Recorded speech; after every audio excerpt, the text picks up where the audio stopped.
This show is part of the Modern Witch Podcast Network. For more shows like it, visit www.modernwitch.com. You're a witch! Is dark-sided. She's tampering in dark-sided stuff! Please, sorry! Please, sorry! Gargoyles! Psychics! Sorry! Sorry, Maya! You're a witch!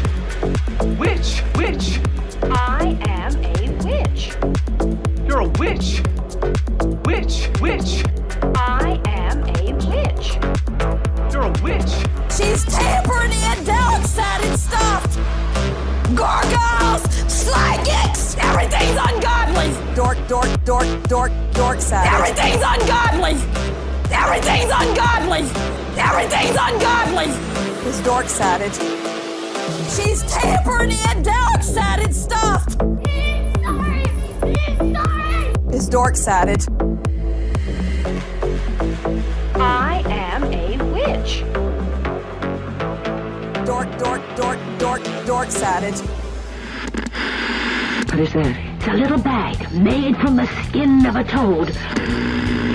Doesn't matter. She's tampering in dark-sided stuff! Yet in our own supremely rational time, there has been a dramatic rebirth of the ancient arts of witchcraft.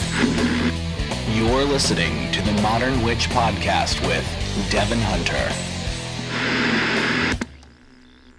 Hello, Modern Witches. It is the first episode of Season 10. Congratulations to you for tuning in, for listening, for downloading, for being here, for being part of my life, for being part of the wonderful podcasting world, for downloading, for leaving this show 5 stars and subscribing. Thank you. It's good to be back.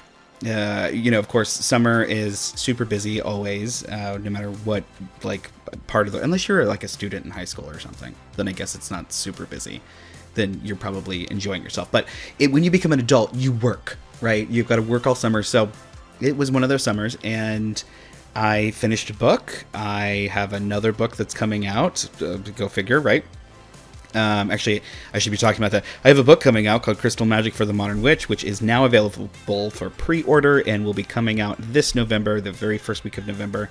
You should go check it out. It is already being called the definitive guide to crystal magic. So I'm a little freaking nervous about that. But it's available, and it's in the same style as Modern Witch, my previous book, which has all kinds of photos, and I took all the photos, and I did all the art, and it's a lot of good, cool, awesome stuff. Available now, so go check it out. Anyway, so we were doing that, but also we have been in production and pre-production. And if you're part of the Patreon, you know this because you get to hear about it every time we do a Witch and Bitch. But we have been doing production and pre-production on several shows because we finally have the network open. We finally have things rolling with it. It has been a long time coming, years and years and years of work and progress and connections and all of this, blah, blah, blah. Finally happened. So we have launched the Modern Witch Podcast Network, and that is going to have videos and audio. Very excited about that. There will be some YouTube-only shows. There will be some podcast-only shows, of course. But the network itself is going to be focusing on creating audio-visual content on the YouTubes and in the podcasty worlds and all of the good stuff. And today, we are actually going to be talking to one of the most phenomenal people who I've met in the last probably 10 years. Her name is Aly Kravetz. She's actually the host of one of the new shows on the network, Better Witch. And we're going to be talking to her today about her show and hopefully getting you guys hooked on her show and over there subscribing and commenting and checking her out on YouTube. She's the Bronx Witch. And we're going to talk a little bit about, how it all started and all that good stuff. But to be honest with you, you could not find a more genuine soul than Aly. Like you just can't. Aly is a super amazing person. I have been it's been a pleasure. It's been a treat to work with her.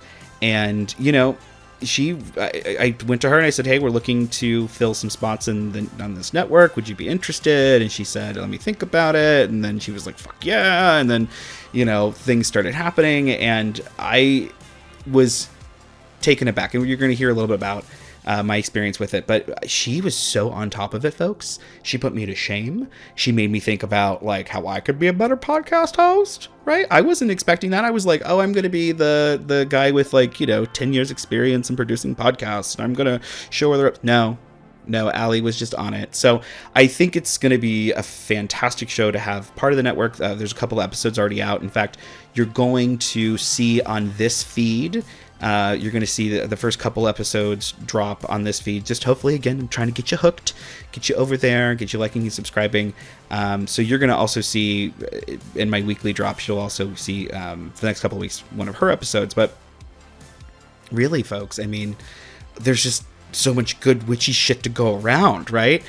So we're going to start episode 1 of season 10. I can't even believe season 10 of the Modern Witch podcast with the Bronx Witch, and we're going to be talking about her new show, which of course is the amazing Better Witch. So I know witch, Better Witch, Modern Witch, Bronx Witch, lots of witches. You're a witch probably if you're listening to this, so that's all chill. Anyway, I'm going to shut up. I'm going to go, and I will be here again after the break with the amazing Aly Kravetz, aka the Bronx Witch, and we're going to be talking about her brand new show on the Modern Witch Podcast Network, which is thanks to you, our listeners, our subscribers, and our supporters, about her new show, Better Witch. Stay tuned.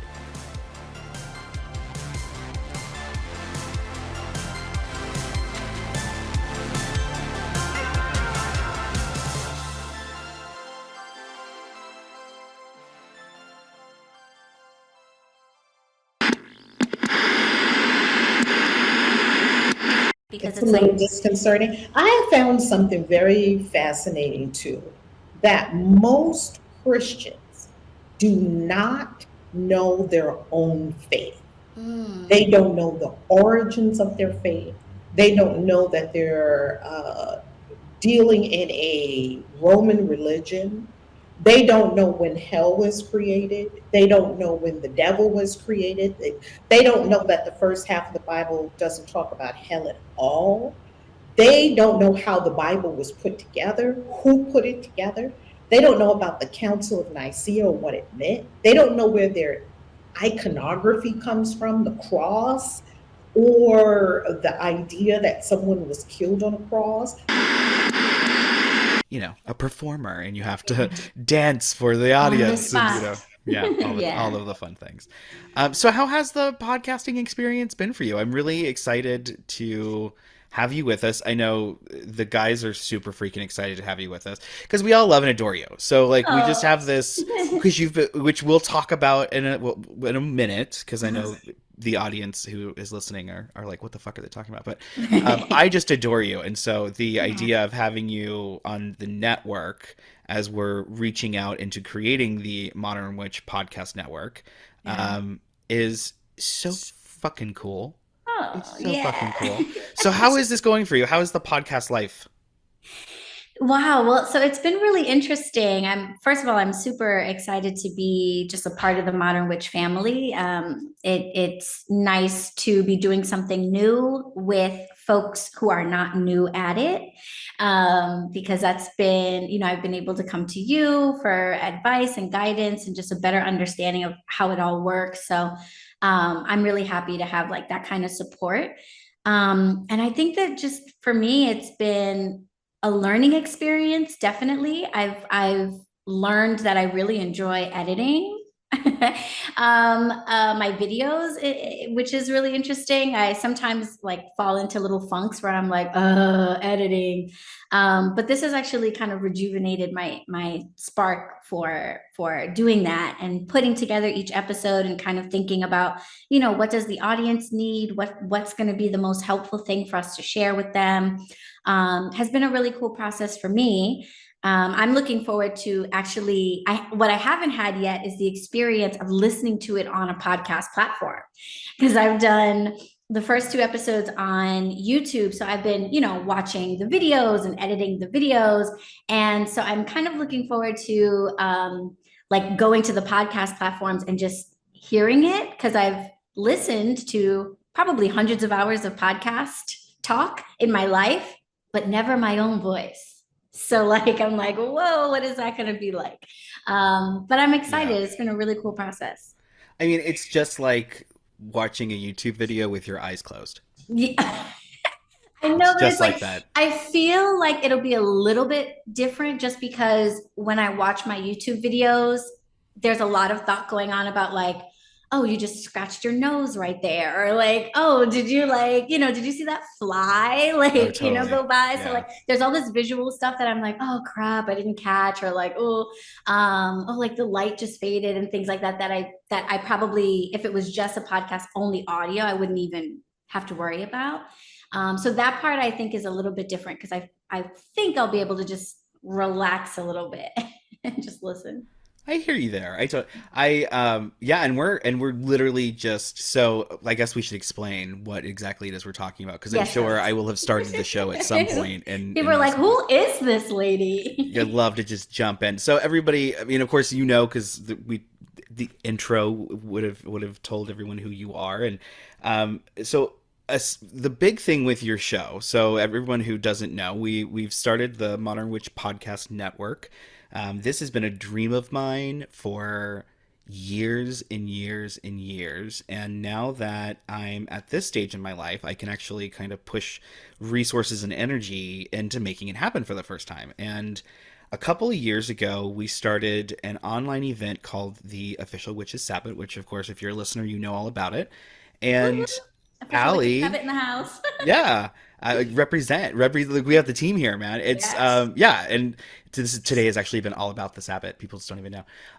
But Aly was there as a presenter the first year, and she stuck around to help out with a book club that we had kind of started while the event was going on. And it's one of those things where you start an event and you have this great idea like a book club, and then time happens and things get in the way and yada yada yada. So it was a ball that I dropped, and they happen, folks. Everybody knows that I drop a ball here and there, and this is one of those things. And Aly was just there. She like picked the ball up, didn't even ask a question. She just was like, "Hey, I love this idea. I'm going to do this." And so for months, she led the book club for the Witches Sabbath, which was phenomenal. And she became part of my life in doing that, and I got to know this wonderful woman who is doing this incredible work over in New York.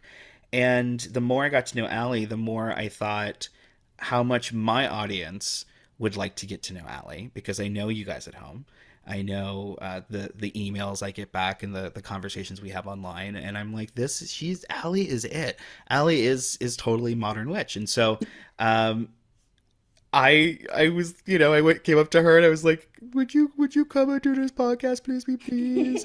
And she was very gracious to think about it and then come back with a yes. And so we've been doing this show. I mean, she's been doing the show. I'm just here to be like, I don't know, a slightly fatter Yoda, and just. No. Yeah, no, because you've been doing all the work. I mean, you set up these incredible interviews. So, okay, well, first of all, let's talk about what Better Witch is, right? Yeah. So let's talk about that and where did this idea? Because this is actually what people. These aren't my ideas. This is totally Aly. I just said, hey, I have this spot on the network. It's yours if you want it, and she's run with all of this. So let's talk about the idea of Better Witch. So why Better Witch? Where did that come from? Yeah, well, so I have had these moments of like podcasts popping into my head and other people mentioning it and saying that it might be, something they would be interested in and things like that. But I kind of hesitated because I wasn't sure that I could add anything to the world of, witchy content that's out there. I sort of felt like, well, I have a YouTube channel, and when I feel inspired to make a video, I do. I didn't want to just repeat a lot of the things that are already kind of happening. And I felt like interview style shows and things like that are really great, and I love tuning into them, but I just didn't think I could add anything by just interviewing, witches that have got books out or podcasts or things going on.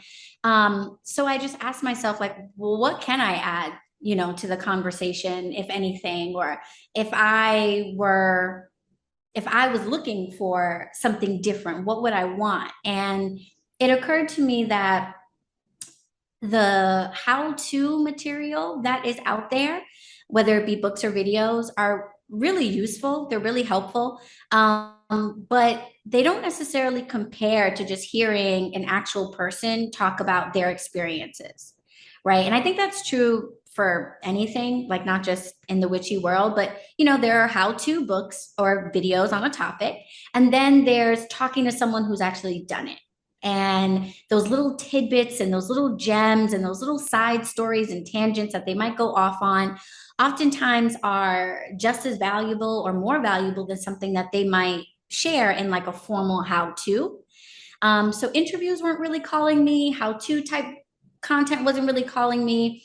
But that really stuck with me. Like the idea of being able to just like tap my favorite witch on the shoulder and be like, hey, can you tell me a little bit more about your journey? Because I feel like I could learn from that too, kind of inspired me. And I was like, what if I just reach out to witches that I'm genuinely interested in hearing more from, and ask them about their personal experiences as it relates to a particular area of the craft, with the idea being that their mistakes, their triumphs, their experiences might shine light for others who are on a similar journey, in a way that like an interview or a how-to type of program wouldn't. So that was the idea. And you've done it very successfully.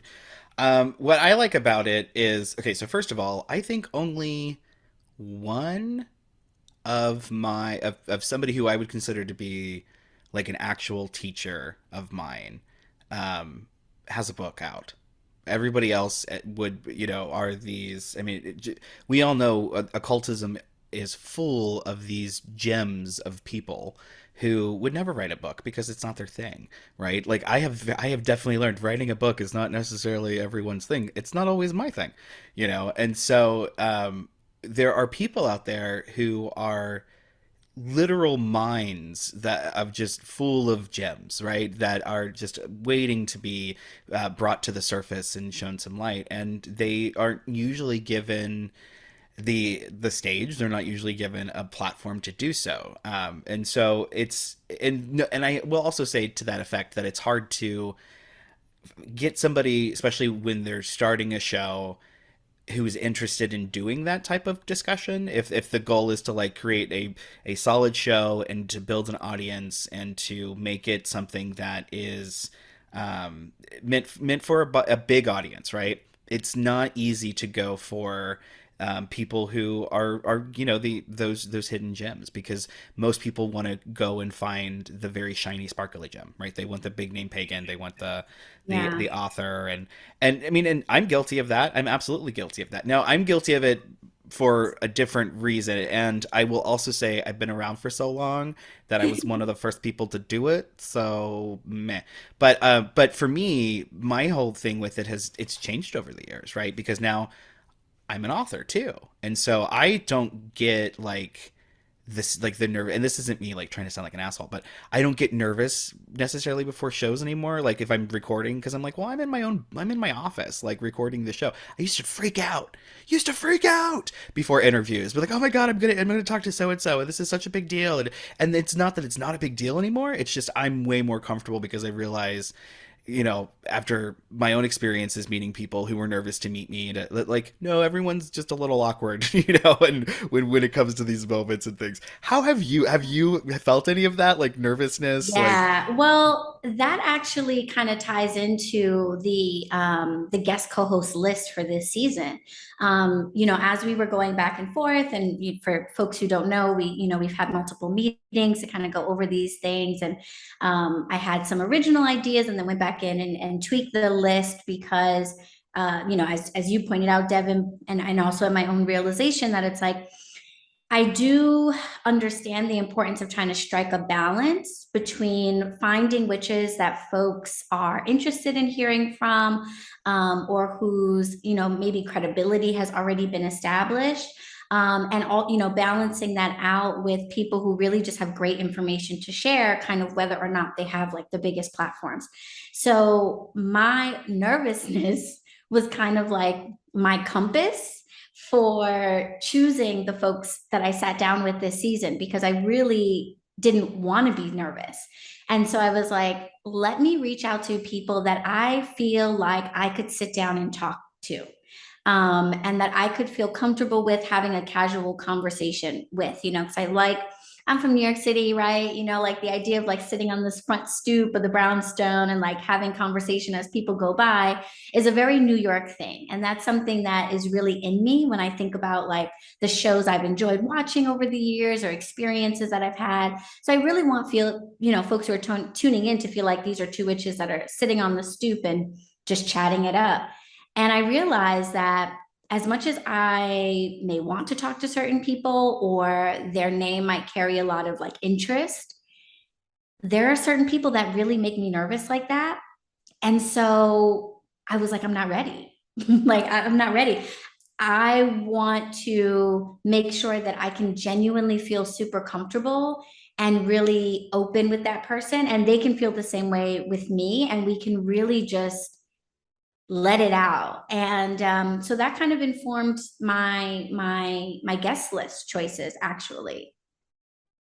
Okay, so name names. I want names. Who was somebody that you were like nervous about meeting for your show for this season? Because you have some big names. You've got because yes, there are those hidden gems, but you made sure, again, as you were saying, to have people who had an established authority that was recognizable to other people, because it's about the topic. It's not about the person, and that was your goal with the show. So, but I want to know who were the people who you were like nervous about interviewing. Okay, well, I'll tell you one that I did interview, and then one that I decided to hold off on. So I'll be real juicy. So first, I was pretty nervous to talk to Lilith Dorsey. I've looked up to her for a long time, and her work is just incredibly well researched. She's incredibly well educated. She's deeply steeped in her practices. And I was a little nervous there because I was just like, when you have so much like adoration for a person, it can be a little nerve-wracking. And of course, 99% of the time you meet them and they are an absolute sweetheart, which was exactly the case with Lilith. She was incredibly warm, super helpful, just everything you could hope for. So of course the nervousness was probably super silly, but I was definitely just like, the Lilith Dorsey, oh my gosh. And then I was nervous when we were sort of like originally throwing out ideas. I had thought of perhaps having Damien Eccles on. I still would like to do that, but I felt a little nervous about talking to him because I've read his book about being in prison and know some of his story and the ongoing legal challenges that he is dealing with. And I have a friend who is incarcerated. So we read that book together as kind of like just like a bonding thing.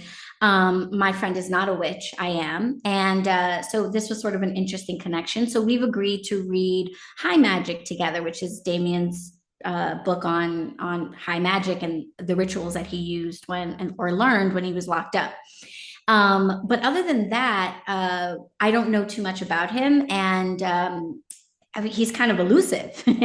He's kind of elusive. So very much so, I felt like, I'm a little nervous to talk to him because I don't know. I just haven't had the opportunity to really learn more about him and like read his energy, get his vibe. And I want to know more about his magic.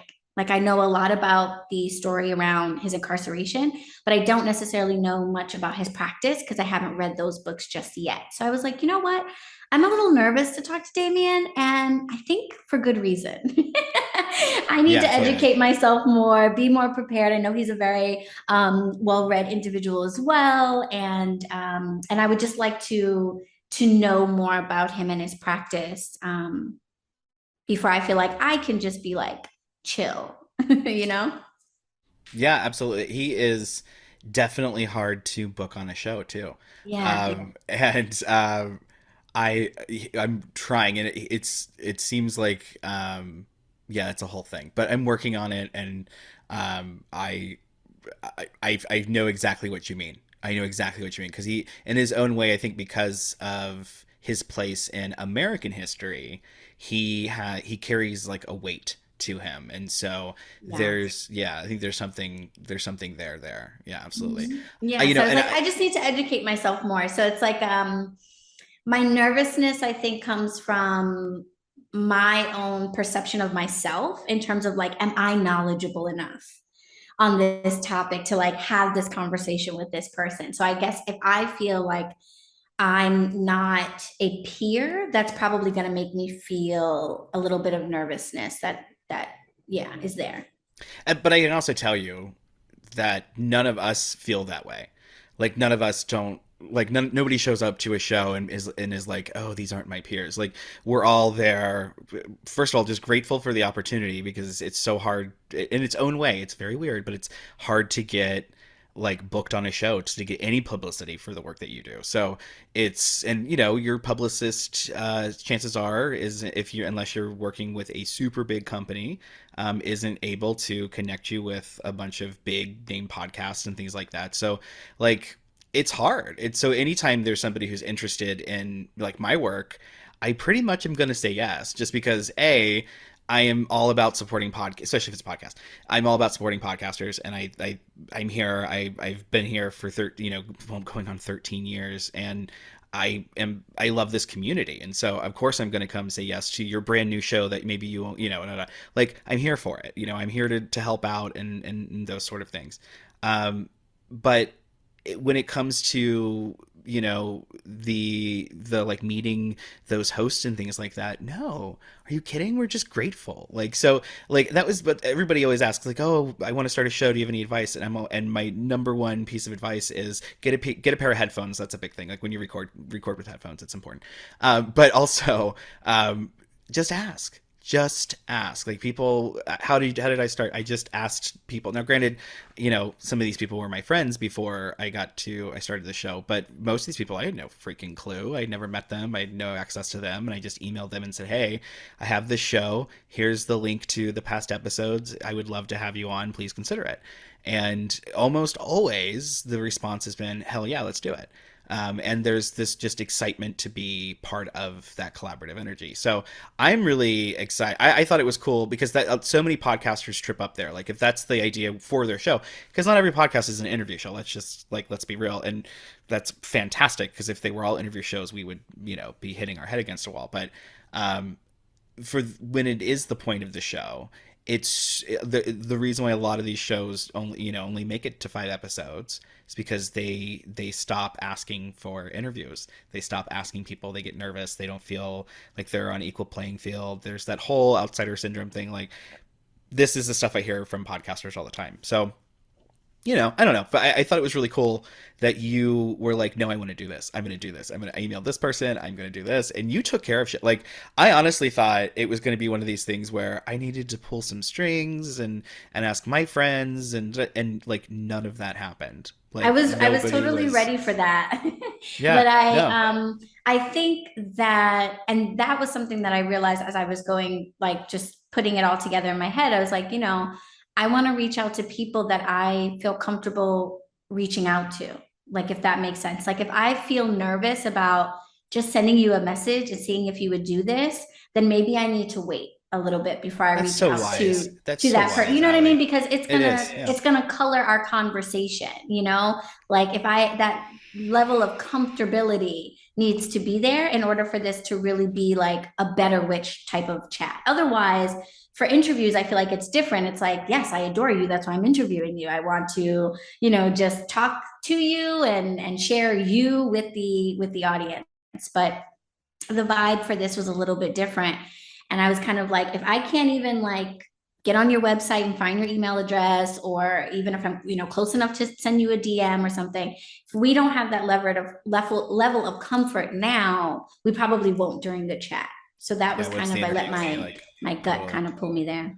I think that's so wise. That's I'm gonna keep that. I'm gonna keep this little soundbite next time I do a podcasty class, and I'm gonna be like, hey, listen to my friend Aly give us some wisdom, because that's really smart. That is absolutely the way to do it. Because if you're not comfortable, it's a block. I mean, it's a block to your creativity. It's a block to your ability to produce that show, to create that thing. And I just thought but to get back to what I was trying, I thought it was awesome. I thought you were just rad, and you just, again, my thought was, oh, I'm gonna need to do all of this extra stuff. I was prepared for it. No, none at all. You were on top of it. I mean, you were the most organized, to the point where I have actually learned a lot from you.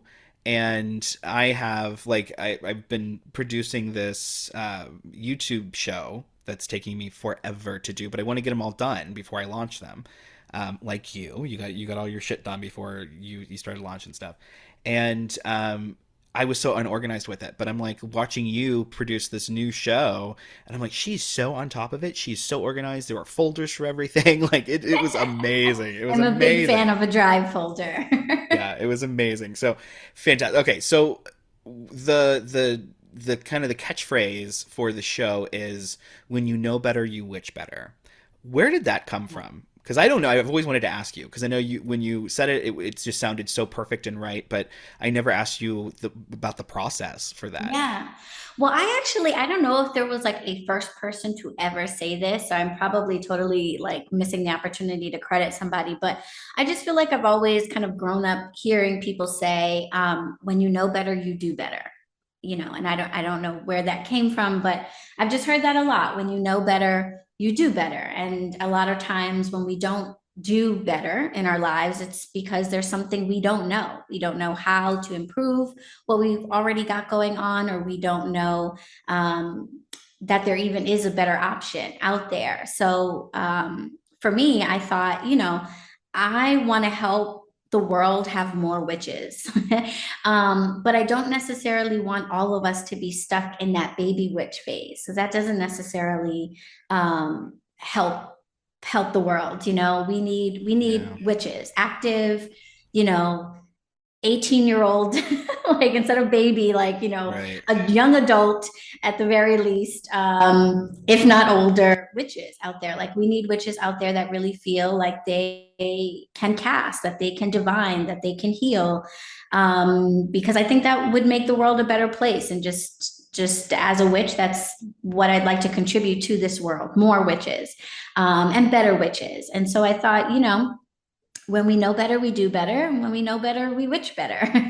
So if I can share knowledge on witchcraft through our personal experiences, then that hopefully will help more witches go beyond that baby witch stage to feeling like they are now a better witch, somewhere in the middle.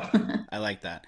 Yeah, I struggle with that term so much, because it's, and I'm not doing this from like a get off my porch kind of a way, like at all. Like I totally get why somebody would say that. It's like a spoopy way of it. Totally, I get it. Like, it's cute. It's non-committal in a fun way. I totally get it. And I think that it's important to have fun with yourself, have fun with your spirituality, have fun with whatever you want to call yourself. I don't care. But there are certain terms that I'm just like, oh, that it hurts.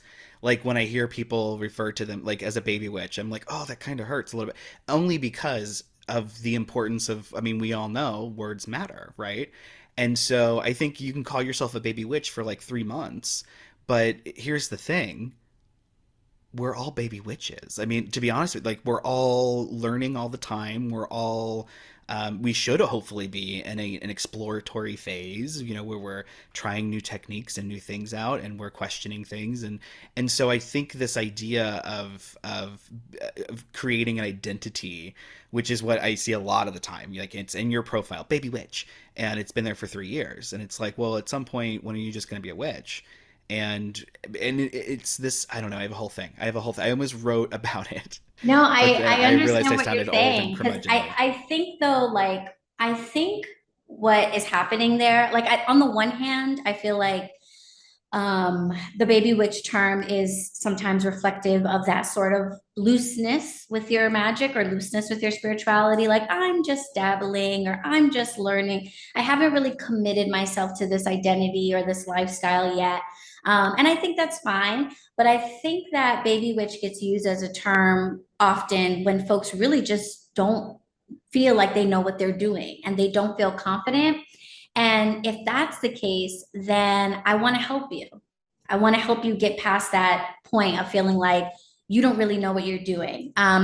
Jason Miller in Protection and Reversal Magic has like a line in the beginning where he's like, you know, protection and reversal magic are for witches who are ready to witch.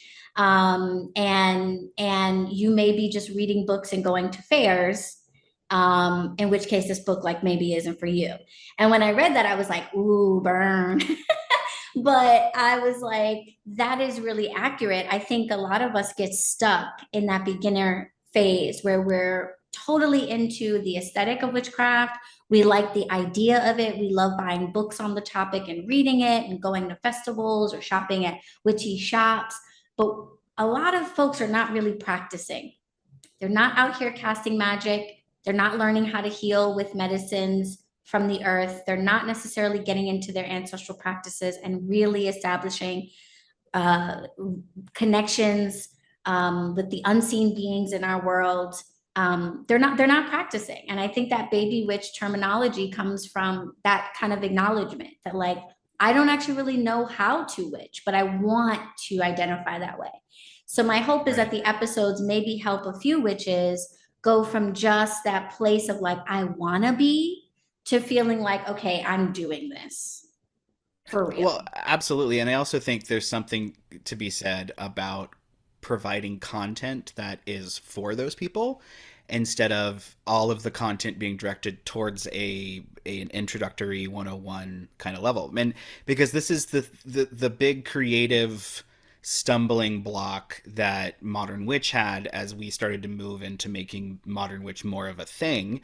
And this year and in the following years is this idea that, well, so much of witchcraft online is marketed and geared towards introductory type stuff. And so it's, you know, it's people are either dabblers, like if you're an adult and you're into this kind of stuff, then you're probably a dabbler, or you're a teenager. And so that's what so much of it is geared towards, are these very introductory based audiences. Now there's something to be said about that, and that we know that like, what was this, the number was incredible. When we had the shop open, I went to a workshop and I learned that something like 80% of tarot decks are sold to first-time buyers. So that means that only 20% of that is in retention for people who actually are into tarot and collect tarot, or, you know, might have one or have more than one deck. So if you apply that to other areas and you kind of think of it in that perspective, it makes sense that, and you know, I've talked to publishers about this. There's a reason why the 101 content is out in every book, and there's a reason why it's out in every show, and it's all over social media and all this stuff. And so basically this idea of like, well, how do you thrive in an environment like that as a creative person? And for me, it was like, well, I can't. And the big issue I had with Modern Witch was that I was being told I went to coaches, I did all of this stuff because Modern Witch is my baby and it's this thing I want to see thrive. And I went to all these people and everybody was telling me to basically appeal to that audience. And this is the way to do it. And I started and it just broke my heart. And it wasn't because I thought it was dumb. It wasn't because I thought it was invaluable. It was because it was everywhere. And I didn't feel original. I didn't feel like I was contributing. You know, you said that before, and that's something that I'm saying all the time. We have to contribute to this discussion that we're all having, or what's the point? We're just beating our chests. We're just, you know, being blowhards. If you're not actually contributing to the discussion and you're just repeating a bunch of talking points, what are you doing? You know, like, why are you even here? What's the point? So for me, that idea of having content that was geared towards people who were ready to just maybe step a little further in and go beyond what, you know, as we're saying, that baby witch phase, that is the whole idea behind where Modern Witch is at and where we're headed. And so that being something that you brought up early on when we were discussing Better Witch was really important to me. And I don't know that I ever shared that with you, but it was something that I went instantly to the guys and said, she said this, like, you said the power word, you know. And it was because that's an important thing, because everyone who's listening right now is shaking their head because they all know what it's like to be part of the online occult community and have your feeds, no matter on what platform you're paying attention to, loaded with introductory, Clary Sage is good for this, right? Quartz is good for this. Like, it's just blah, blah, blah, Yeah, blah. and it's hard because, like you said, 80% of decks being sold are being bought by first time buyers. So that's a market, that's consuming content, and we are putting out information on these platforms that we don't control and that are very much driven by algorithms and what people are going to click on. And so that group of first time buyers, they really kind of control the content that's out there. And I don't know anything about TikTok. I'm not really on it. I tried it for like a few weeks and was like, this is too much. Maybe I'll go back. But I think part of the success of TikTok and witchcraft and spirituality is it really lends itself to that 80%, that first time buyer. I can just get in here and just kind of have my attention drawn and see all the sparkly things and the beautiful altars and, all that stuff, and feel like I'm a part of this community and not necessarily have to go to that next step. Hey everyone, thanks for downloading this episode of the Modern Witch Podcast. I just want to say thank you so much to my Patreon subscribers, to the people who are buying merch. Everyone involved in that type of monetary exchange is helping Modern Witch thrive right now. You're helping us produce new shows. You're covering the cost of making new shows and bringing them on so that we can highlight new voices in the community. You are making sure that there are people who otherwise wouldn't have a platform are getting a platform, and it's all just really freaking cool. So if you aren't already part of the Patreon, if you aren't already getting one of our subscription boxes where you can get crystals and plants and all kinds of cool things delivered to you every month, you totally should go to modernwitch.com and find out more about that. And again, we have really great merch. I mean, some really fantastic merch. And it's not just stuff that has like our logo on it. I mean, sure, that exists and you'll look fabulous in it, but there's also plus size dresses. There are all kinds of really beautiful occult and witchy designs, some fun designs for Halloween. It's pretty loaded. So go over to modernwitch.com. There are so many ways that you can support us. And don't forget, a lot of our hosts on the network also have their own Patreons, and they also have their own websites. So make sure that you also click on their links on our website and go check them out as well. Thank you so much for downloading. Thank you so much for your support. And don't forget to like and subscribe on whatever podcasting platform you grabbed your podcast from. Make sure that you give us 5 stars, please. That really does help. It helps other people know that we are a high quality show and that we are producing good content that they might want to listen to as well. So hit that 5 stars, hit that subscribe button, and we will be in your ears as often as we possibly can. All right, back to the show. No. We're all here. We're all doing this thing. Come on. Just because it doesn't come off as pagan, just because they're not worshiping an ancient pagan god doesn't mean that they're not practicing magic and tapping into things.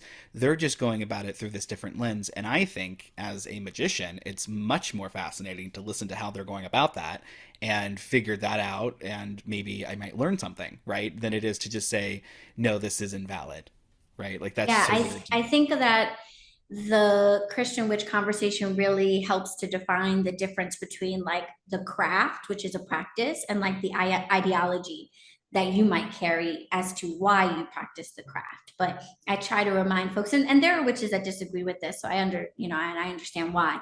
But for me, the craft is a practice, and I usually relate it to something like yoga. So yoga is a practice. You could be totally casual with it and once a year go to your local gym and put on some leggings and do some yoga. Or you could go to India and live in the mountains and become a yogi, and have that be doing poses to just be one of a multi-limbed lifestyle. So you have both spectrums, that you can kind of go into. And for me, because I look at the craft as a practice, to me, it makes perfect sense that you could have any religious affiliation, and you could have any spiritual ideology and practice the craft the same way you could have any religious affiliation or spiritual ideology and do some yoga. So that's kind of how I look at it. And I thought that it might be helpful to start with this topic, to kind of give people that view in case they don't, and not to change anyone's mind. You know, if you feel like witchcraft isn't a practice, it's actually an ideology, and it's actually something that stands in opposition to Christianity. First of all, I encourage you to listen to the first episode and come back and see if you still feel that way. But I respect it if you do feel that way. I don't. And so I thought it would be nice to share that with the community, with whoever is listening, to let them know that, like, hey, you can have whatever religious affiliation or spiritual beliefs that you have and still practice this craft. And then the other thing that's really awesome about that episode, if you are not a Christian, is, you know, at some point in your life as a witch, you're going to have to argue with the Christian. So watch the episode just so you know all the Bible verses and passages that you could spit back at them. Okay? Because I was like, this episode is good because when I go home for Christmas, I am going to have the little passages that are going to mess everybody's life up, which sounds mean, but like, it's nice to sometimes have that, because you may, as a witch, if you are out and open about your identity as a witch, you may encounter folks, and Reverend Lev mentions most likely Christians for whatever reason, who are going to be very vocal and against your existence. And sometimes it's nice to just have a couple things in your pocket that you can shut people up with. So check the episode for that. Yeah, absolutely. Now, see, that's super interesting too, because I have been tweeting furiously about, and here's the thing, this brings me to my big point, which is that we have to, let me make the point and then I'll tell my story. We have to be aware that, yes, there are evangelicals that are fucking evil, doing very stupid, horrible, mean things right now in the government. However, those people aren't the folk magic practitioners that are really what we're talking about with this magic stuff. And that it's important to keep in mind that if a practice involves Christian themes and it involves those things, it's very incredibly valid, right? It's super valid, especially from a Christian standpoint because of the way that things are approached, but it's also incredibly valid as a witchcraft practice. And just because there are evangelicals who are a type of Christian that are making our lives harder doesn't mean that we necessarily need to make the lives of witches harder who happen to identify as Christian. And I think that that's really important, this idea that, like, there's enough people who are against us. We don't need to contribute to it. You know what I mean? And so I loved that you brought, and I, you know, as somebody who studied folk magic and practice, you know, I'm from Appalachia. We have our own folk magic in Appalachia. There's lots of Bible verses and things, and that stuff's a big part of my life. And it is what it is. I'm not a Christian though, so I don't have that same connection. So I've stopped doing those things over the years. But if I was in an environment, I live in California now, it's totally not in our environment, right? But if I was living in Ohio, you bet your bottom dollar I would be doing those things still. And it was very much part of that connection that people have to magic there. And so we can't cut these things out. I don't think it's fair to cut them out. I don't think it's fair to exclude witches who practice using a Christian framing for their magic. I think all of that is A, ignorant of what magic is. Let's just be real. But B, I think it's cruel. I think it really is cruel to be an asshole about those things. And when I see people online slamming Christian practitioners or saying, oh, you can't possibly do it, and here's the verse and here's the... I'm like, hey. You are doing the work of, like, the bad guy right now. Like, you aren't proving anything, because that person is just going to walk away and say their Bible verses louder. That's it. Like, that's all that's going to be achieved by this. You're not going to change anybody's personal practice. You're just screaming your opinion because you're wounded. That's fair. I wrote about that in my third book. Go read it. There's a whole ritual on how to heal from past Christian religious abuse as a witch, and how to approach magic now, knowing that the world is kind of full with these Christian, like, minds that you have to navigate through, because our entire society is built upon the back of Christianity. And so you have to realize that as a witch, ignoring those things or saying fuck you to the man actually puts you at a disadvantage when it comes to actually mapping out and navigating your way through this whole land, this like craziness that is our culture. And I know it sucks and it's not fair, and there are so many things that we need to change. Don't get me started. We all know we need to go vote, right? There are things we need to change. Don't get me wrong with any of this, but we should pick our battles wisely, you know. And I don't think picking on Christian witches is a good one.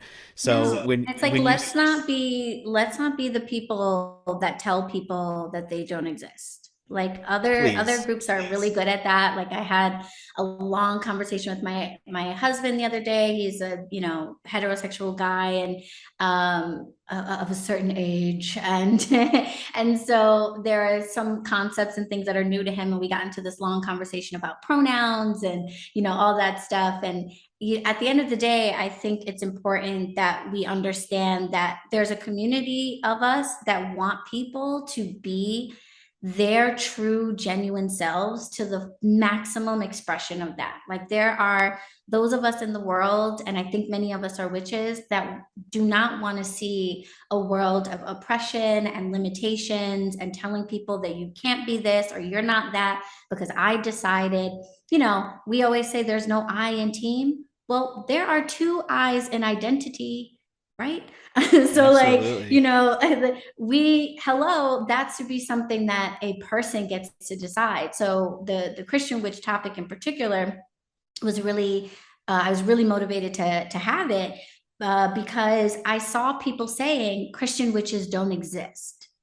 And that bothered me, not because if you think Christian witches shouldn't exist, that's kind of harsh, but okay, we can maybe talk about that. But how can you tell a group of people who are literally standing here waving at you saying, hi, we exist, that they don't exist? That is, whether we're talking about a gender identity, a religious identity, a spiritual identity, it is your identity. You get to tell me what that is, not the other way around. It's my job to respect it once you've shared that with me. So the idea that Christian witches are saying, here we are, this is a real thing, and then people are like, you don't exist, is a brain scratcher to me. But then I also realized that for African American witches, we have to have this conversation because many people of color are trying to reclaim and rediscover their ancestral magic. And unfortunately, a lot of our ancestral magic is overlapped with Christian or Catholic saints, spirits, practices, rituals, etc. And you take hoodoo, for example. I don't really know how you can really practice genuine hoodoo without Christianity in there. Obviously, you do not need to be a Christian, but that is a practice that is 100% the birth child of West African slaves who were forced into American Christianity. They put those things together and continue to work their magic. So to try to now take apart parts of it and say, well, I'm just going to reclaim this stuff, it doesn't really work. So we need to know more, so that we can do that better. And I think, for the people of color who are reclaiming hoodoo, we have to kind of make peace with the Christian element of the practice, because we may not like at all how the two came to mix together to create this hoodoo thing, but it did. And full immersion into a tradition really involves full immersion. So as much of a turnoff as Christianity might be, I don't really think you can genuinely pursue the practice of something like hoodoo and not understand the role that it plays and incorporate that. Yeah, absolutely. And I mean, in bottom line, just like you were saying, people are saying, hello, I'm here, and you're just ignoring them, right? You're saying, no, you don't. You're trying to invalidate them because you have a chip on your shoulder. And I'm not here for that. I'm just so not here. It's not my thing. I mean, I'm the guy, like I said, I put the Lord's Prayer backwards in my, in my book. I mean, I'm that guy. But at the same time, I have so many folk magic practitioners in my life. I grew up learning folk magic. I have so many hoodoo practitioners. you, especially living out here in California with as much of the Hispanic culture that there is. I mean, it's, you can't get around it. It's part of the, it's embedded in magic, at least today. And as you said, you know, we may not like it and how things incorporated, but you, where's your power, right? Like, you don't tell somebody who is looking at this thing that they have this connection with, ancestrally or otherwise, and tell them they can't go there. Like, who are you to do that? Who are you to, it's just very disturbing to me. So I love very much that that was your first episode. I'm here for it. And I love also the, like, the big jump, right? So you went from this how to be a better Christian witch to talking about with also with Thorn Mooney, who is definitely not a Christian. Like, she actually Right. gave me some of the best. I there's a piece of wisdom that she shared online years and years ago on a blog that I hold with me dearly. And that is essentially that, like, we can't argue with people who, like, it is in their, like, when it comes to Christians, like, it is in their very, like, the makeup and the definition of their belief that you're evil because you're not worshiping Jesus. So it doesn't matter what conversation you have, it doesn't matter what argument you're going to have. They're coming at it from this very specific viewpoint, and like, you know, you don't necessarily need to feel like you're stuck in the place of, like, defending your very existence. And that was like, yes, queen. Like, I held on to that very much. Like, and I, to the point where I bring it up a lot. And when I'm talking to people, you know, as you said, you know, listen to that first episode, because people can get some things they can put in their hat and take with them when they go to Thanksgiving and have to deal with their family.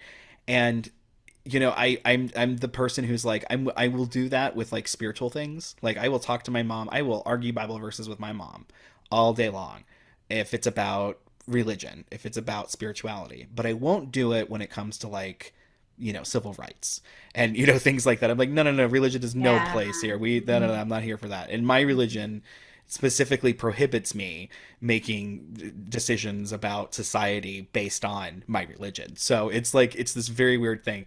But I feel like we're doing that to people when we're denying them access to things. We're prohibiting them from being able to experience something that is, it's important. It may not be important to you, but it's important to them. And let them go do what they need to do. And again, maybe have a listen and you might learn something. Boom. Yeah, for That's sure. it. That's what it's about, right? Boom. Fan freaking tastic. So we are going to play the first 2 episodes on this feed, and everybody, please, please, please go subscribe.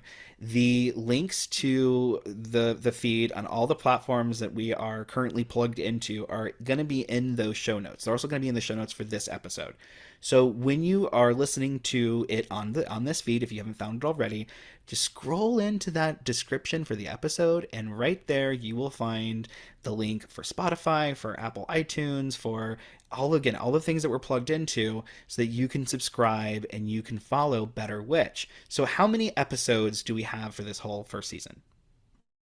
So we are looking at 13 total episodes, I believe. That felt like a good number, good witchy number. Very good witchy number, absolutely. So we're gonna have 13 weeks, and I'm super excited. The first episode is already out. As we're recording right now, the second episode's about to drop, or did it just drop today? It dropped yesterday, didn't it? Second episode dropped yesterday. Yeah. Yeah. So how we're doing this is a little different. There is obviously we were talking, there's a video component. So if you are somebody who enjoys watching YouTube and you like having, you know, that companionship, that person there with you, go follow and check out what's going on YouTube. Now, it's not on the Modern Witch channel. This is because we are in a collaboration. So this is over on Bronx Witch. Let's talk real quick about Bronx Witch, and because that's really your main gig is Bronx Witch as far as like the online world is concerned. So when people are looking for you on the Instas and everywhere else, they're really going to be finding you as Bronx Witch. So let's talk about Bronx Witch, because that's obviously who, you know, we're collabing, and you're doing this work on behalf of Bronx Witch, right? So what is Bronx Witch? How did Bronx Witch exactly come about? I hate to ask your origin story, but like as far as an online presence, how did that brand and how did that personality persona begin? Yeah, no, I love evil origin stories. I wish I could create one for myself. Like, what was the moment? But well, so the term Bronx witch actually came from a friend of mine, the same friend I was talking about that is incarcerated actually. But he used to kind of joke around and call me Bronx Wicca, Bronx witch, the witch of Bronxville. Like he would just like make stuff up. So I one evening was at a witches and wine event. That is hosted by my dear friend Grecia Ordonez. She does these really cool witches and wine events in different cities around the country. And she did a few in New York. I went to one. And it was just one of those like sort of serendipitous type stories where like I happened to have tarot cards in my bag because I tend to carry a deck around with me, something weird like that.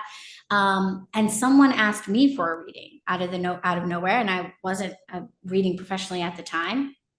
And Grecia was just like, "Do it, follow the call, do the readings." And by the end of the night, I had like 6 people lined up waiting to get readings from me. And she kind of took me to the side and was like, step into this, step into your practice, step into it. Don't let anyone tell you that you can't.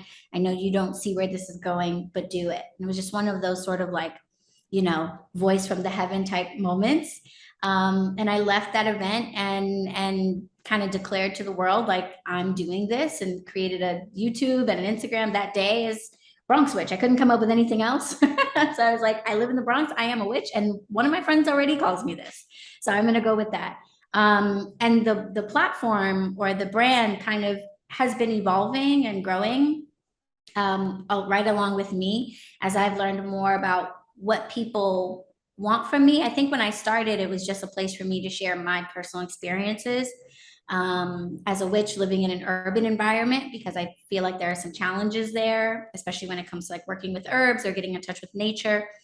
So I sort of started there, and now I'm kind of evolving more into maybe more of a teacher lead type of platform, as folks are coming to me and saying like, hey, actually, we'd like you to teach us these things. Like, we see that you're doing them and it's cool that you're showing it to us, but maybe you could like teach us how to do these things too. So I'm kind of starting to move into that direction. And I think my focus will probably always be folks that I can relate to. So whether you live in an urban environment, whether you are a person of color, whether you grew up in a Christian household, like if you have any of these sort of elements to your path, to your life, then we probably have something in common. And maybe there's something I can share or teach even, just as a result of having, done these things for a while. So that's kind of where Bronx Witch is right now. Yay. This is awesome.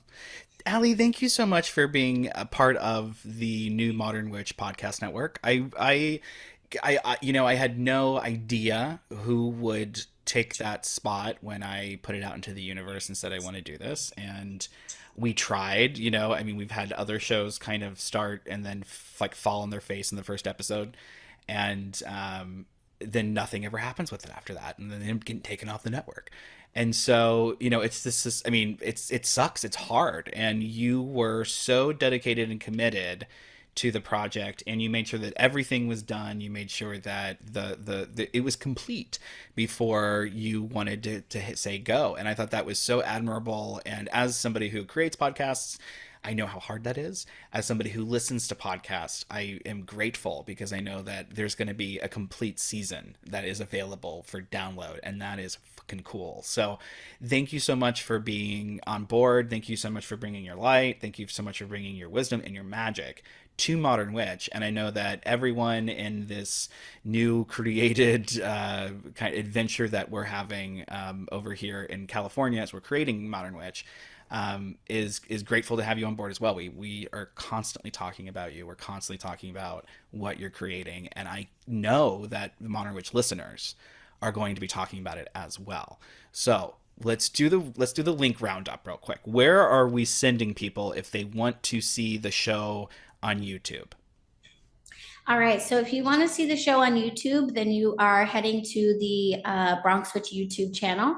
And you can find that by typing in youtube.com/Bronx Witch, or you can just type in Bronx Witch, one word, into the YouTube search bar, and it will pull up my channel. And all of the Better Witch podcast episodes are in the Better Witch podcast playlist. You should see them right on the front page, but if for some reason you don't, they're all listed in the playlist.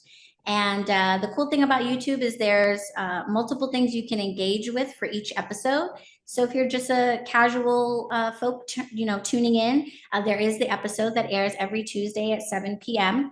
We're doing it live chat style. So you get to actually chat in the comments during the episode.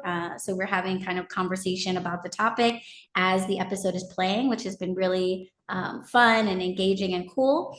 And then you can consider joining the Bronx Witch Coven through YouTube. There are 3 levels of membership, and that will give you access to some bonus content that are not in the full episodes, as well as access to a live Q&A that we are doing every episode right after the episode airs. So at about 8 p.m. every Tuesday, Eastern Standard Time, I go live with the guest co-host just for members. And we have a little Q&A. So if you've got questions about the topic or you want to talk specifically to the guest co-host, you can tune into that as well. So there's a lot going over there on YouTube. And it's really exciting, and it's a treat to be able to offer both platforms. Especially, I mean, for me, because I do both a lot of podcast and a lot of YouTube now. So I used to hate YouTube. I used to freaking hate YouTube. I thought it was the most stupidest thing. And now... I think it was because it intimidated me, as a younger witch. And again, it was one of those things that people were always trying to say, hey, go do this, go do this. Yeah. And then I would do a video, and I would say, like, if I cared and I wanted it to be a cool video, those videos were pretty successful, but it was still very intimidating. And then there's some like really amazing people on YouTube that are creating incredible content.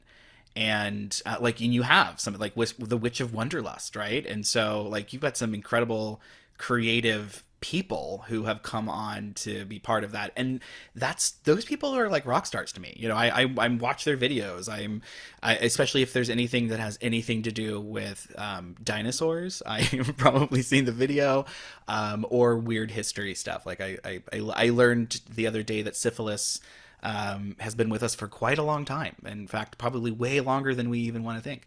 YouTube is full of great stuff, but it's also kind of intimidating as a content creator. So I think it's really cool that you are a YouTube person, and that you are making sure that people who, because I just wanted you to do a podcast. That was my idea. I just wanted the audio. And I think this idea of having both of the video and the audio is really freaking cool, because they are 2 different audiences. I mean, for the most part. But there are people like me who do both, and it's cool to be like, oh, I really thought this was cool. I want to go see this person. I want to go do this thing that, we don't get to do on Modern Witch. So I think it's really exciting. I am so happy again. I'm so happy that you're here with us. Just thank you so much. Seriously, Aly, thank you so much for doing this. Thank you for helping us create this new network, and thank you for bringing some good content to people who are hopefully ready to take a step forward in their practice, no matter what level. Because I mean, honestly, I've learned something out of what I've listened to out of each time. So, I mean, and I've been doing it I'm old. I've been doing it for a long time, and I'm learning something in every single episode. So seriously, everybody, go follow, check out the show notes. In the show notes, there will be links to all the things. And you can also just go to modernwitch.com/betterwitch, and all of the info is there as well. All right, everybody, stay tuned. We'll be right back after this break. Okay, that does it for this episode of the Modern Witch Podcast. Thank you so much for tuning in. Thank you so much for leaving 5 stars. Don't forget to check out modernwitch.com, because we are also hosting a boatload of events, including this year's official Witches Sabbath. We've also got horticulture in the spring. I believe there's going to be another event in the wintertime, but I'll tell you more about that later. And of course, the Witchies. There's a lot going on over at modernwitch.com, so make sure you go check it out. And right now, nominations are open for the 2022 Witchies. So if you are interested, if you're listening to this live, you should definitely hop on over to modernwitch.com and nominate your favorite creators because it's free and they get a cool thing because they win. It's all very cool. Anyway, thank you so much for tuning in. Next week we are going to be here with Gabby Herstick. We're going to be talking about magic and sex and getting down with the dirtiness, and it's going to be super fun. And it was a great interview. It's going to be fantastic. So make sure you tune in. And once again, make sure that you check out Aly's new show here on the Modern Witch Podcast Network, Better Witch. Thanks, everybody. Don't forget, 5 stars, subscribe. You are the best. See you next week.